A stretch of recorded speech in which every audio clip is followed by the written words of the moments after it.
I'm going to talk briefly about the First Amendment issues that are raised here, and then I'm sure we'll have lots of opportunity to discuss some of these legal questions in more details in the Q&A.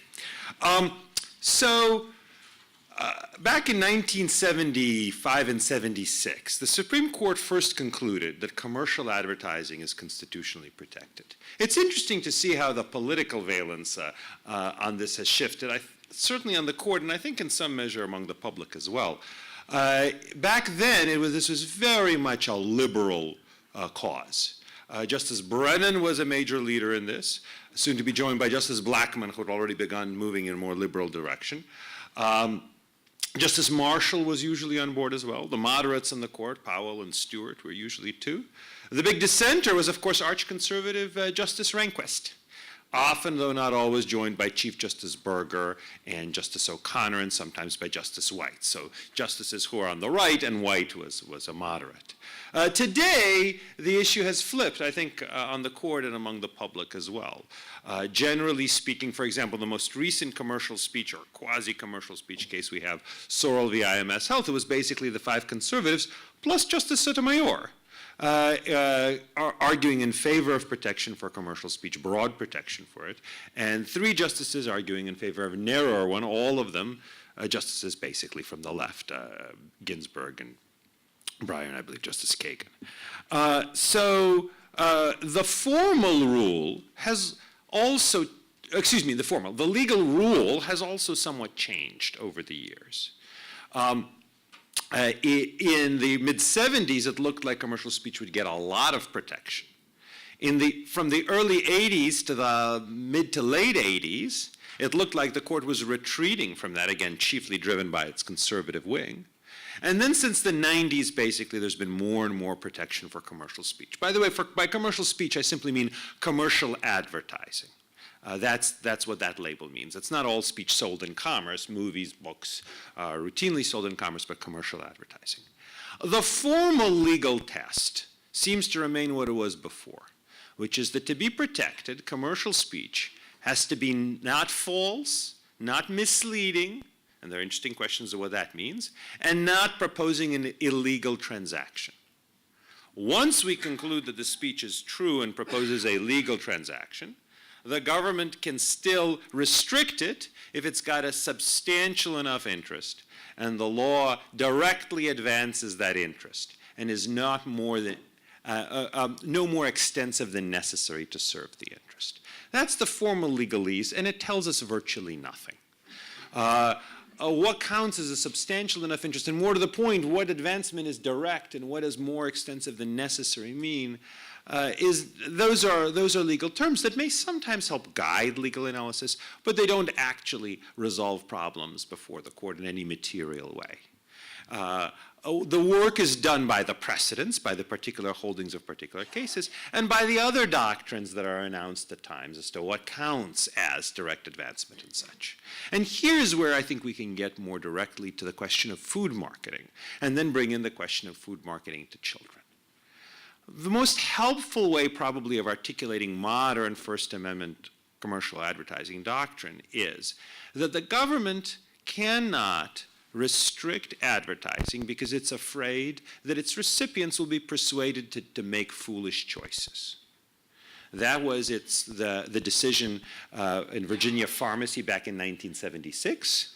That is something the court retreated from in the 80s, but went back to, and most forcefully went back to in the 2000s and 2010s.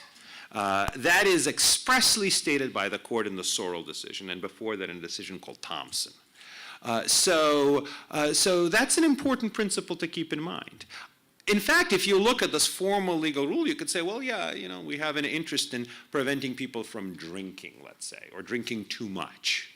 And we might want to completely ban alcohol advertising or ban alcohol price advertising or this or that. And would that directly enough advance the interest? You can talk a lot about that, but the actual working principle, the principle that's doing the job, is this other principle, which is that you can't restrict advertising for legal products simply on the grounds that you're afraid that the advertising will be too persuasive. You might require disclaimers. That's one way in which commercial advertising is different from other kinds of speech.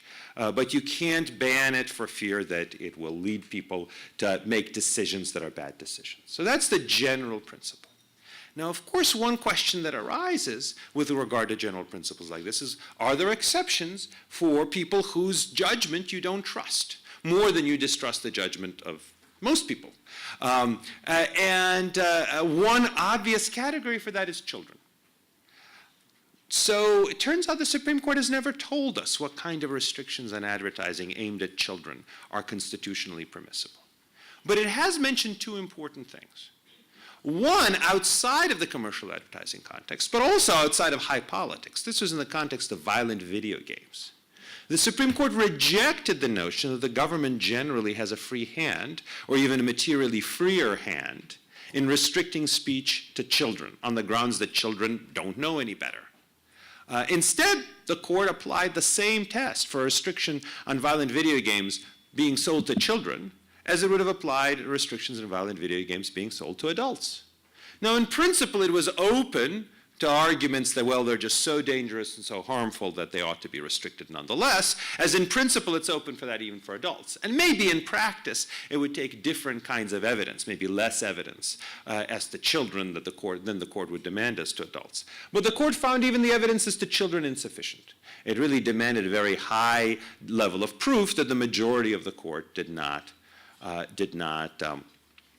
find to be adequate. Interestingly, that decision was split in an interesting ideological way. The majority consisted of 3 liberals and 2 conservatives, and the dissent consisted of 3 conservatives and 1 liberal. The majority was Justice Scalia, joined by Justice Kennedy. Kennedy has long had a very broad view, probably broader than anybody on the court, of First Amendment protections generally. And Ginsburg, Stevens at the time, and Souter. And the dissent was Justice Breyer from the left, and Chief Justice Roberts, Justice Alito, and Justice Thomas from the right. So in any event, so that's one thing we know from the court, but not in the context of commercial advertising. We also have from the court the decision in Lorillard Tobacco, where the court struck down, it's a complicated case in many ways, but most relevant for our purposes, struck down a ban on billboard advertising of tobacco.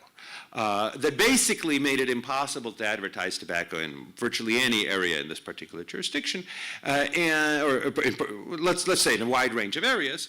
The rationale for it was, look, you put it on a billboard as opposed to the pages of some adult magazine. Doesn't mean the same thing. Some magazine aimed at adults, and lots of kids can see it. And say, well, yeah, maybe lots of kids can see it, but lots of adults can see it. You can't restrict the speech available to adults, at least in any very broad way, simply in order to shield children. That is a principle that the court had developed before as to speech other than commercial advertising. It applied it in Lorillard to commercial advertising. And that's a pretty important point, because a lot of the kinds of restrictions on advertising to children that I've seen, whether it has to do with food or whether it has to do with violent video games and the like, you look at the restrictions on advertising to children, and it's things like, well, advertising in any medium where at least 35% of the audience is children.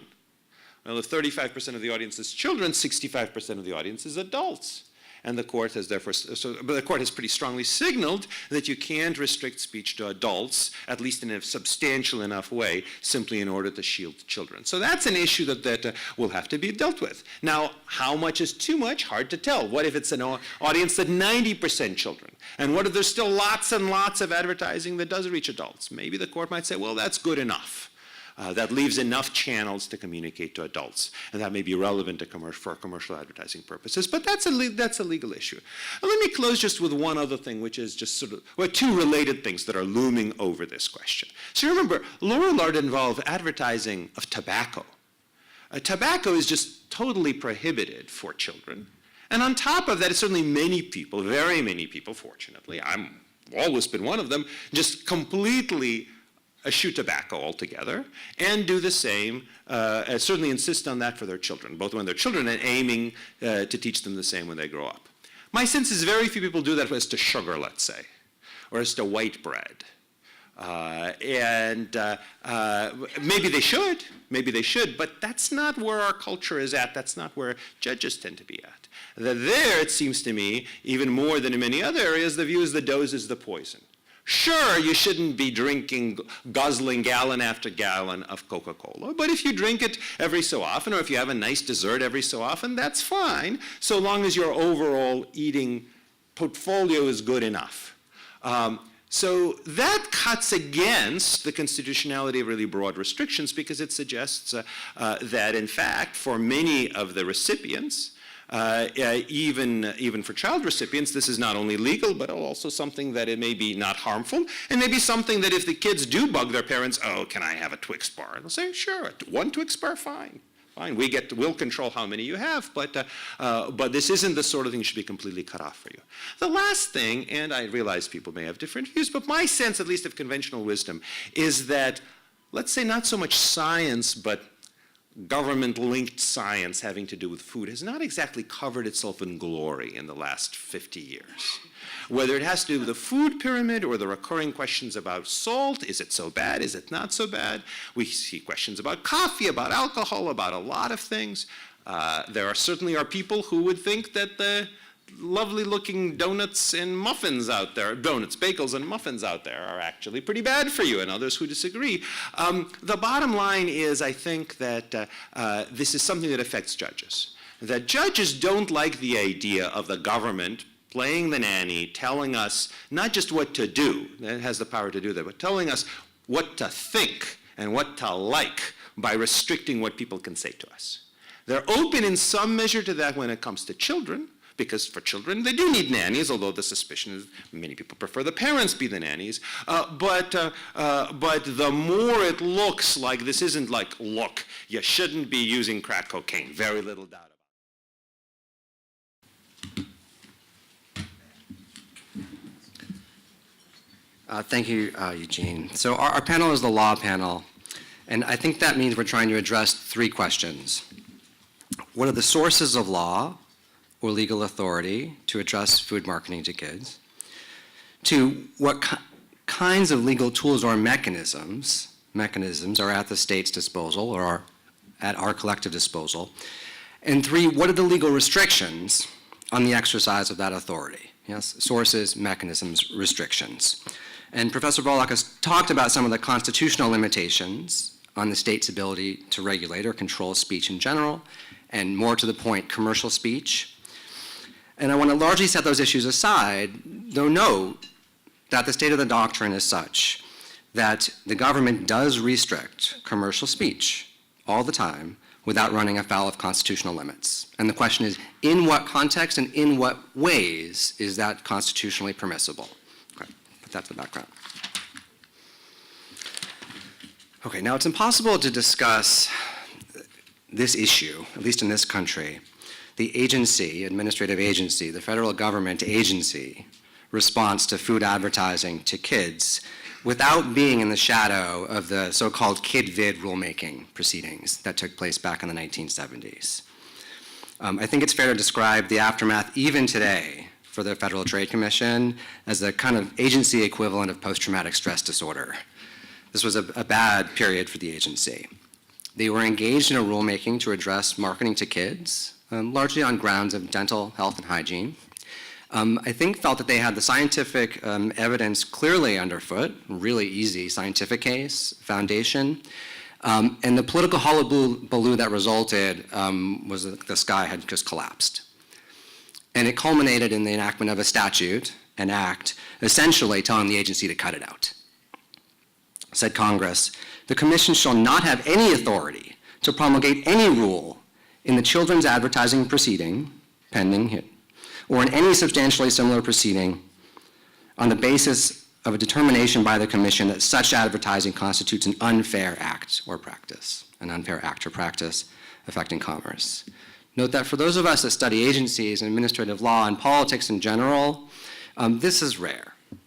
It's hard to get Congress to do anything and to get Congress to uniformly pass a statute telling an agency not to engage in the very thing that they are doing happens, but it is not at all the norm. Now, one conventional understanding of this statute is that it is a jurisdiction stripping statute. And so sometimes when we discuss this issue, it is said the FTC no longer has authority to issue a rule or a regulation addressing food advertising to kids. And I think this is just incorrect. And I want to say a quick word about why and articulate precisely the things that the agency has legal authority to do, even if there is not political authority or legitimacy or will to do so. So as many of you know, administrative agencies like the FTC or the FCC or the FDA are restricted themselves by three sources of law. First, the Constitution. So if Congress can't do it, then the agency can't do it. The agency cannot run afoul of the Constitution any more than Congress or the President can. Second, so-called enabling or organic statutes. So the FTC Act gives the FTC authority and specifies what they may do and how they may do it. The Food, Drug, and Cosmetic Act gives authority to the FDA and specifies what they may do and how they may do it. Third, the Administrative Procedure Act, the kind of Bible for the bureaucracy, which contains a set of required procedures and mechanisms the agencies must use to do certain things. It specifies judicial review and the like. So what? Yeah, this is the interesting panel. Okay. The APA classifies everything an agency does into two categories: rules and orders. Rules and orders. A rule means the whole or part of an agency statement of general or particular applicability and future effect. And a rulemaking is just the proceeding that must be used to issue a rule. An order means the whole or part of a final disposition of an agency matter in a matter other than a rulemaking. That is to say, if it's not a rule, if it's not a rulemaking, then it is an order, and an order results from an adjudication. And kind of crassly put, you can imagine when the agency is making a general rule, they are acting like Congress, making a general policy that's legally binding on the world. And when they're issuing an order, they're acting like a court, considering parties before it, speaking with particularity, usually in a backward-looking way. Okay, rules, orders. Yeah, it's very exciting. Okay. What'd you learn today? Well, Mom. Okay. So what does all that mean? Well, what's clear from the statute and from that discussion is the FTC has no authority to issue a new rule classifying advertising to kids as an unfair act or practice. But there are at least four things they could do that would accomplish 90%, I say with precision as though I know what 90% would look like in this context, of the goals. So just for a little background and oversimplification, the FTC uses two basic doctrines, the unfairness doctrine and the deception doctrine. The unfairness doctrine requires that conduct, here adds to kids, is unfair and therefore illegal if it's A, likely to cause substantial injury to consumers, B, consumers cannot reasonably avoid it, and C, it's not outweighed by offsetting benefits to consumers or competition.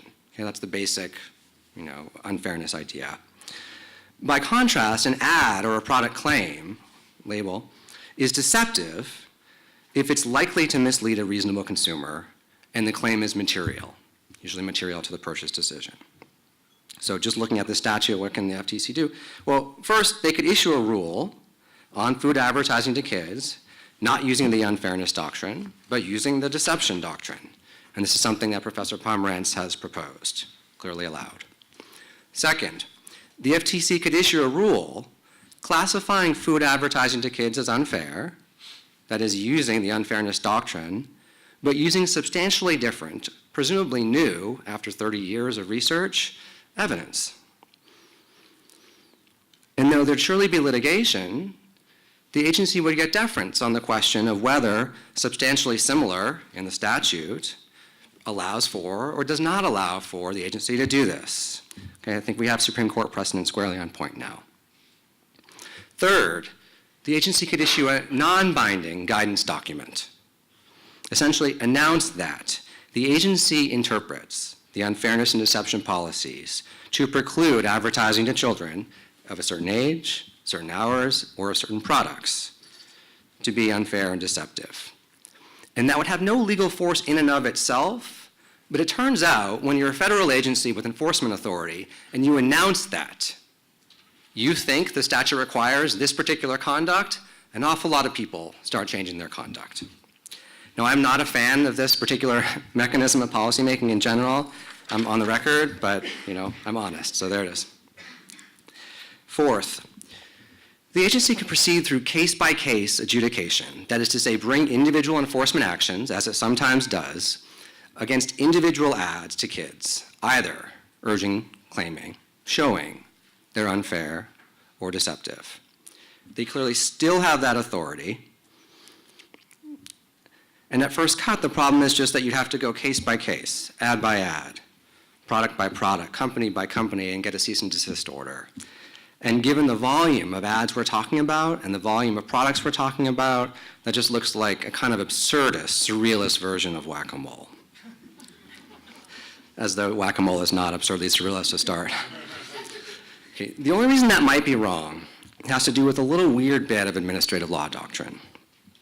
So back in the 1940s, in litigation involving the SEC and the Chenery Corporation, the court said that if the agency has both rulemaking authority and adjudication authority, which not all agencies do, it can announce general policy, binding general policy using either mechanism.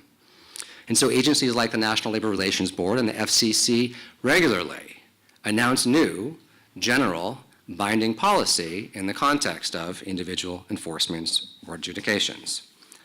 So if the FTC, in an action against a single ad or company, were to conclude that an entire class of food advertising to kids was unfair, I think that conclusion either could be or would be binding generally on other ads, other parties, and on the agency itself in the future.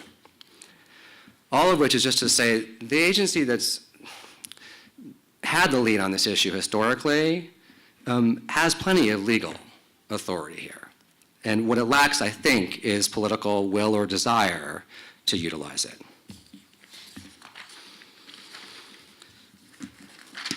Okay.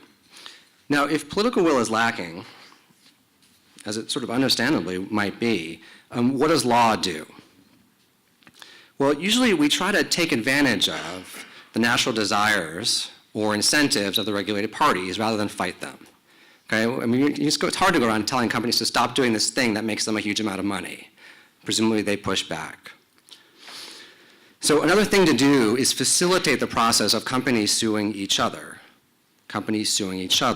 to stop these practices. And one way to do that would involve a statute known as the Lanham Act. The statute's mostly about trademarks, but it turns out another provision says that it's intended to protect persons engaged in commerce against unfair competition.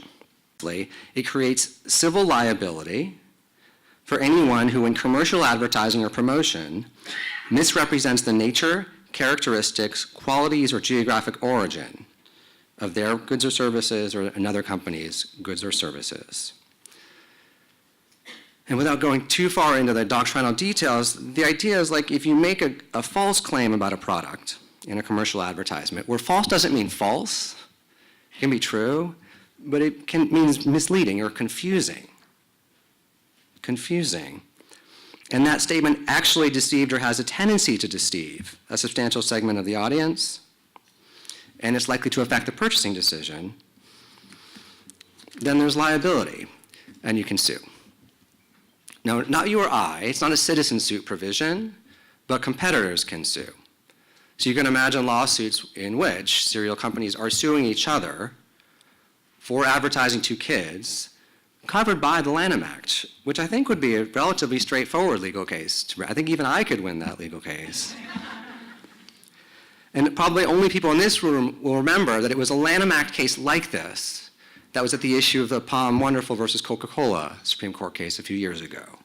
That was Palm suing Coke, alleging that Coke's description of its product, its own pomegranate-ish juice product, was fraudulent or deceptive. And the Supreme Court said, yeah, that's fine. That's fine. So that does something. It doesn't do everything. So what else might we do? Well, some of the FTC Act allows for citizen suits too. And you do see class actions lawsuits for advertising campaigns that are confusing or deceptive or fraudulent in this particular way. And whether those succeed really depends on, I think, A, the merits of the claim, but also B, the merits of the mechanisms of the class aggregation system. So if the class aggregation system for class actions is working well, then those suits also, I think, remain viable. Now, what all this leaves us with, I think, is a question about remedies. Okay, when something's legally prohibited, the right question to always ask, in my view, is, okay, what's the remedy? Yeah, it's illegal. Okay, what's the remedy? What happens if I don't comply with the law? And in a lot of these cases, when we're talking about cease and desist orders, the remedy is someone says, stop it. That's the remedy. Your kid misbehaves, and the remedy is you tell them to stop. And then they stop.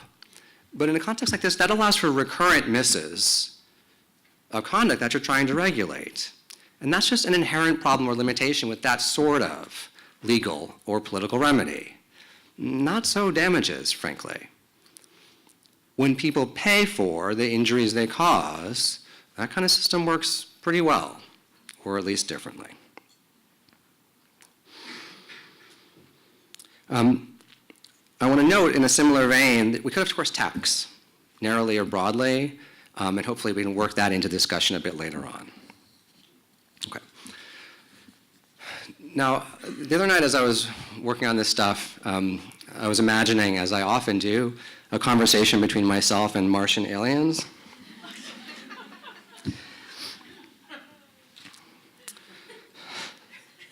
I don't know. What do you want from me? Us. Yeah, so you see, childhood obesity is this huge, massively dangerous problem that is devastating society, and it's almost become the norm, both domestically and internationally. And we're pretty sure the problem is that kids are eating a lot of food that's bad and not eating food that's good. Aliens. Ugh, that sounds awful. What are you going to do about it? Us. Well, we're having a really big political fight about it right now, actually. Some people want to make it harder for companies to advertise to kids on TV and the internet, and others think advertisers should exercise self-restraint. Aliens, huh. So you're saying there's this really dangerous product out there that kids are putting in their bodies, and the big fight you're having is about whether to make it harder to talk about the really dangerous product? So you're talking about the harmful product. Huh. Back on our planet, if a product causes systematic injury to those who use or consume it, our tort system lets them sue. And we at least require disclosure that it's really dangerous. And if it's really dangerous when used in the way anticipated by a producer or a seller, well, then sometimes we just ban it. When conduct causes injury, when a product causes injury, we try to regulate the conduct, not the talk about the conduct or discussions about the conduct. Aliens. Oh well, good luck. I'll close good. Okay, so I'll close with just a quick anecdote. My wife said, as I was heading off to this conference, what's the conference about? And I said, oh, it's great, it's gonna be an amazing conference. It's about food advertising to kids. She did like the alien, she said, huh, isn't that a little narrow? And at first I got really defensive.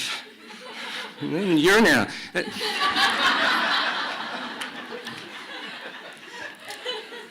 I said, are you kidding? Like, we won't even be able to make a dent between like all the scientific work and all the policy work and all the legal issues. We won't get anywhere in a day-long conference on food advertising to kids. But I got a little less defensive, not until the plane ride here, but on the plane, because I think it is excessively narrow in some sense. Because we are talking only about the way that we are allowing very harmful or dangerous classified products to be advertised or marketed or talked about. And given the scope of ads that we are seeing on TV, on the internet, in the games, on the apps, everywhere, I wonder if some of our attention might also be spent next year's conference, on the underlying products or conducts themselves. We know a lot I think Kelly would say, a lot about which foods are good and bad for us and why. And maybe some of our attention should be spent on how to get more of those into the marketplace and into bodies, and some of it out of the marketplace and out of bodies as well. Thank you very much.